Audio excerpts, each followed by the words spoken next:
when I was especially in my late teens, early 20s, there's this very, political punk scene happening in Pittsburgh. And it was the beginnings of the more formalized DIY world where like, I think Roboto, the first show at Roboto, I think was when I was a junior in high school. It was the winter of my junior year in high school or junior year of high school. Before that, there was basement shows. But like this sort of more organized world of, independent music was taking shape. And previous to that, with bands like Anti-Flag and Osrotten, there was a lot of politics in music, and you would go and do Food Not Bombs on Sunday at the Peach Pit. And it was sort of part of being involved in the musical scene for a lot of people, not everybody, but for a lot of people. And that then, being vegetarian or, the extreme end of that at that time was being vegan, which very few people I knew were, but that was like pushing the boundaries, not driving and riding a bike, or taking the bus or walking, in a sort of anti-consumer, anti-big business. And when I think the political climate of the time of what was going on with various, massive protests that were happening around the country, it sort of was what was happening.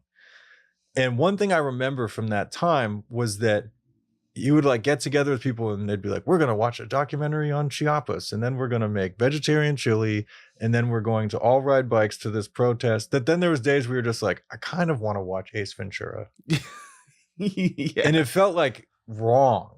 Like, and I was conflicted about that, where I felt like, am I allowed to just want to like laugh at something for a while? Totally. And that's one of the reasons Corey and Eric from Osrotten, who I still count as being close friends, like they were really like awesome people to also have around. So, that then we would like listen to the Jerky Boys.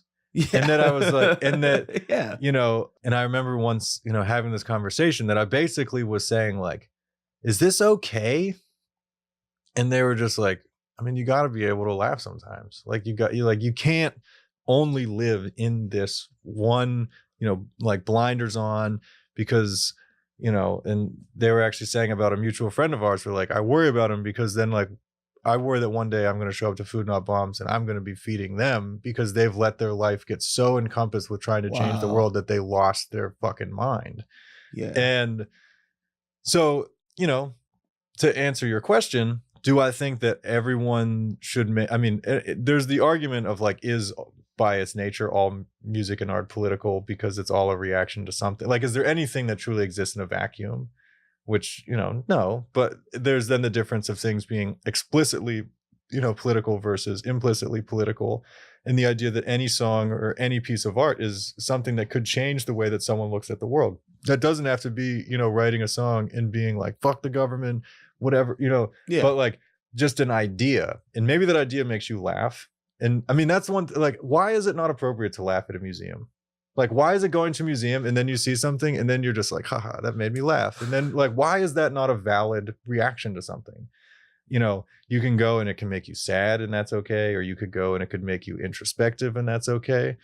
And I can't remember what the exhibit was, but I was looking at some painting when I lived in DC that was in the National Gallery.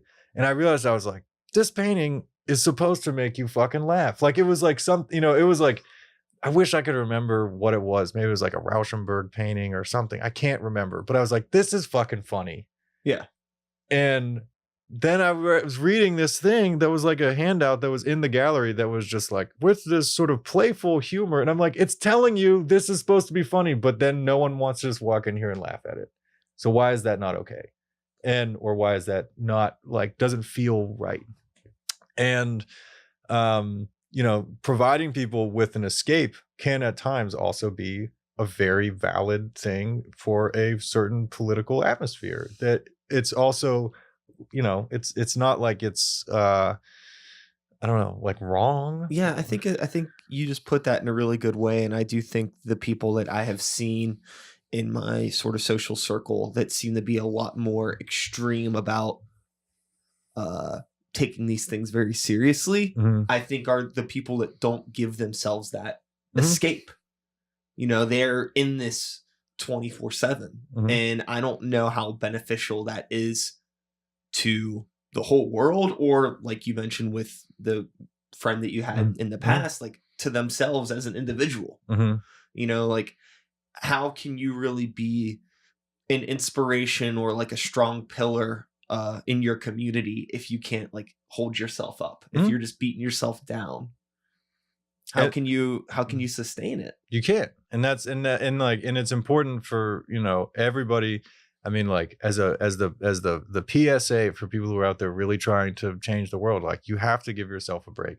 You know, like you have to be able to watch The Simpsons for a minute and just like take a big step back. Because otherwise you're going to just drive yourself completely insane.